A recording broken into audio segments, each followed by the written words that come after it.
वसीम साहब नमस्ते। मार्केट के अंदर कल अच्छी कवरिंग आई है और एक कवरिंग क्या कंटिन्यूटी इफेक्ट दिखा सकती है। आपको कितना ट्रस्ट है सर?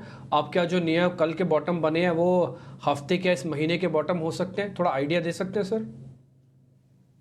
हाँ, गुड मॉर्निंग डिम्पी, आपको, सृष्टि और अभिषेक को। बिल्कुल देखिए, 22,800 पे आपको बेचने को कहा था 1001 पॉइंट का करेक्शन है। 21,800 कल आ भी गया। अभी हमारी कहने से नहीं है, अपने आप शेयर बाजार है, अपने आप टॉप और बॉटम बनाएगा। 1000 पॉइंट की वॉलेटिलिटी हफ्ते 10 दिन में आना भी बहुत बड़ी बात है और मुझे लगता है वो हो चुकी है। देखिए, तीन चीजें हैं। एक तो एफआई सेलिंग शायद कंटिन्यू करे क्योंकि यहां से पैसा चाइना जा रहा है और जब तक आप 23,000 नहीं जाओगे, इलेक्शन के रिजल्ट सब आ नहीं जाएंगे, तब तक एफआई शायद एक होल्ड रेटिंग पे रहेंगे। उनको कोई जल्दी नहीं है और वैसे भी उन्होंने इतनी बड़ी रैली में इतना बड़ा पार्टिसिपेशन नहीं किया। अब चाइना की वैल्यूएशन मेटल में तेजी है तो वो वहां पैसा जाएगा। दूसरा, आपके यहाँ इन्फ्लेशन, बॉन्ड यील्ड और रेट कट के चांसेस बढ़ रहे हैं, जैसे मैक्रो और माइक्रो इंप्रूव हो रहा है। तीसरा, मुझे लगता है कि जो इलेक्शन की भी वर्डिक्ट है, ये अब तय हो गया है कि ऑलमोस्ट अगर मेजॉरिटी भी नहीं आई लेकिन मिलजुल के 320-30 तक का ये जो आपको बाजार का एस्टिमेट है। मैं इस पे स्पेशलिस्ट नहीं हूं, लेकिन मुझे लगता है कि अगर आप वेट कर रहे थे अपॉर्चुनिटी रोज रोज नहीं आती। 21,750, 21,800 मेरे हिसाब से टूटना नहीं चाहिए डिम्पी जी, और मुझे लगता है यहां से slowly but surely we should regain ground. However, आपको स्टॉक स्पेसिफिक होना पड़ेगा, इंडेक्स के ऊपर टिप्पणी करना मुश्किल है। लेकिन कल आपने देखा कि बैंक्स में, कल एचडीएफसी बैंक जो मैं आपको कह रहा हूं सिप करने के लिए, उनकी अब वेटेज बढ़ेगी और मुझे लगता है बैंक निफ्टी, क्योंकि तीनों चीजें, इन्फ्लेशन, अच्छा मॉनसून और ब्याज दरों में घट में, बैंकों में मुझे बहुत अच्छा यहाँ ग्रोथ दिखता है। तो IT, banks, metal should lead the rally and index में have made a bottom at this 21,750, 21,800। ठीक है सर। सर अपने जरा स्टॉक्स का अपडेट भी दे दीजिए और नए शेयर्स जो भी हैं आपके जरा वो भी बता दीजिए। बिल्कुल, देखिए, कोल इंडिया आपको कहा था वहीं 447 पे आपको बाय कही थी। 485 का टारगेट अभी भी कायम है। नैल्को मैंने कल भी कहा आपको 71-73 वो डे हाई पे बंद हुआ। और मेरा favourite Vedanta almost new high की तरफ है, 420 क्रॉस करेगा ये आज या कल में तो न्यू हाई जाएगा। 475 का टारगेट है। Engineers India is another stock जो मैंने बहुत रेकमेंड किया, 217 पे, 207 का स्टॉप लॉस, 270 का target. India bull real estate भी मैंने कहा एक्यूमुलेट कीजिए, 15-17 में ये 150 का भाव है।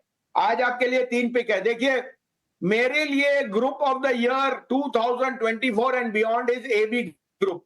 वोडाफोन जो अगली डकलिंग था वो एक ब्राइट स्वॉन बन गया है और उसने जो कैपिटल रेस किया है सारी कंपनियों में जान डाल दी। और वोडाफोन में हर बारी हर कंपनी को कुछ ना कुछ दबाव देना पड़ता था।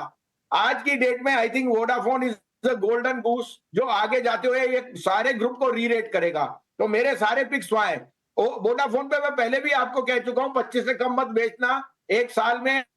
आप आज देख ही रहे हैं, बहुत बड़ी ब्रोकेज ने निकाली है रिपोर्ट के 32% सीएजीआर अगले 3 साल में आपको दिखेगी, despite some sort of bond yield raise करना because of the little debt burden which they will have to service for the government moratorium. लेकिन वो पार्ट एंड पार्सल है। मुझे लगता है दिस री infusion will see more users come back and the ARPUs go up. There are 2 price hikes which can be in the offing in the next few months. तो आज का topic ABFRL है। ABFR, आपने कल AB capital के result दिए, देखे बहुत शानदार थे। ABFRL के रिजल्ट भी आने हैं और मैं कह रहा हूं इस बार बहुत बढ़िया रिजल्ट आएंगे। ये कॉमन मैन की रिटेल शॉप है, चाहे पीटर इंग्लैंड हो, वैन हुसैन हो, और 25,000 की market cap against 1.7 lakh crore for trend is slightly unreason. मुझे लगता है यहाँ रिस्क रिवॉर्ड बहुत फेवरेबल है। 275 का पहला टारगेट जो इसका प्रीवियस हाई था, और ये 350 भी चले जाए तो कोई बड़ी बात नहीं। अल्ट्राटेक 140 मिलियन टन कैपेसिटी और सीमेंट प्राइसेस फिर बढ़ने को तैयार हैं। जैसे ये सीजन खत्म होएगा, आपको पता है cement is going to be much in demand.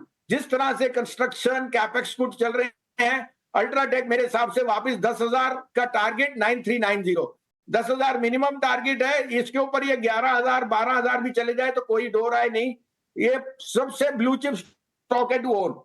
तीसरा, अगेन लार्ज कैप में ग्रासिम, मुझे लगता है ग्रासिम जो सम ऑफ पार्ट्स है, जैसे उसकी होल्डिंग कंपनी है फॉर अदर ग्रुप कंपनीज, और जो उसका वीएसएफ और जो उसका बाकी बिजनेसेस हैं, they are doing extremely well. तो 2385 में लीजिए, 2300 का स्टॉप लॉस, 2700 का target.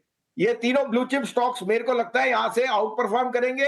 As a disclosure, AB group के काफी शेयर हमारे पोर्टफोलियो में हैं।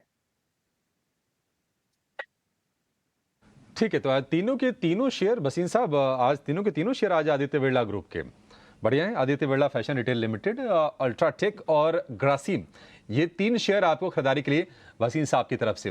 लेकिन चलिए अब शुरू करेंगे अपना खास सेगमेंट, जिसमें नतीजों के बाद आपकी रणनीति बनाएंगे और लेकर आएंगे रिजल्ट एक्सपर्ट।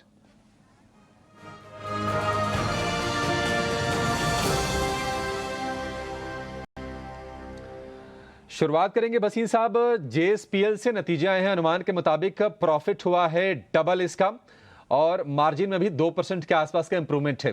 जेएसपीएल, आपकी सलाह क्या है सर?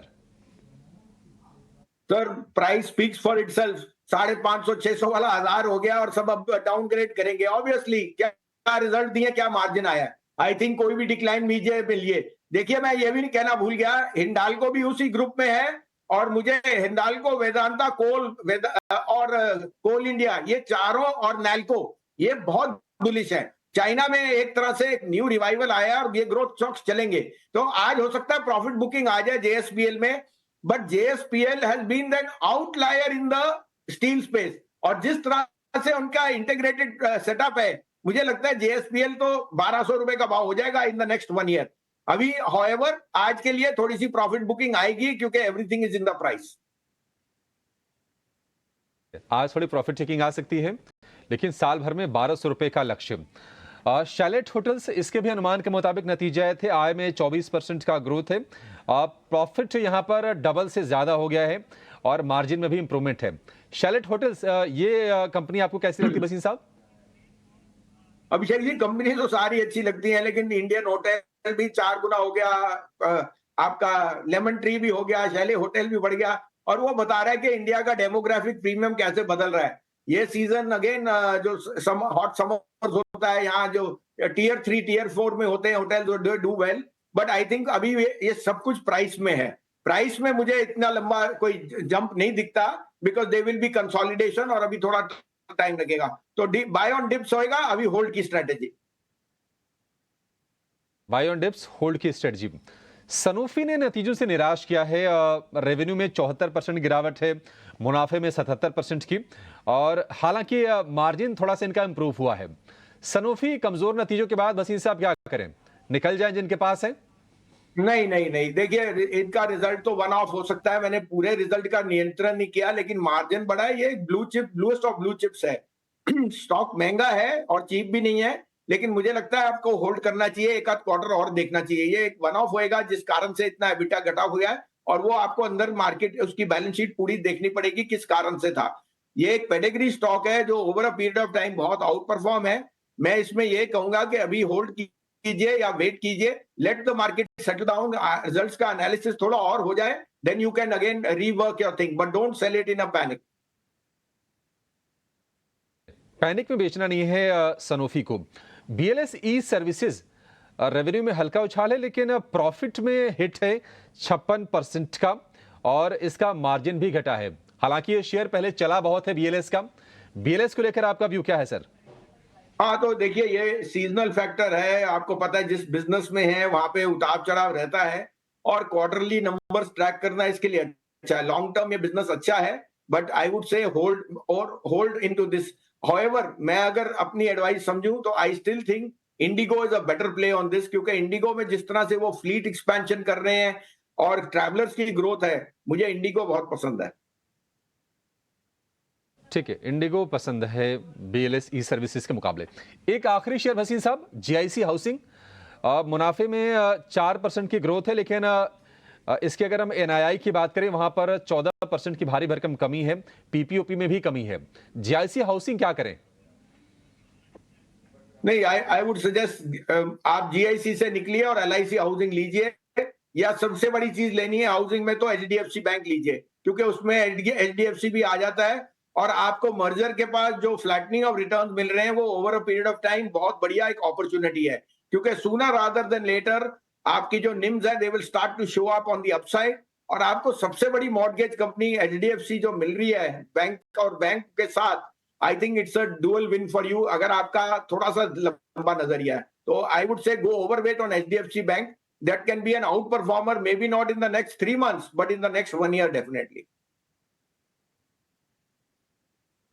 ठीक है ठीक है वसीम साहब, बहुत शुक्रिया आज आपका समय देने के लिए और ये तमाम नतीजों पर अपनी बिल्कुल सटीक राय हमारे दर्शकों के लिए शेयर करने के लिए।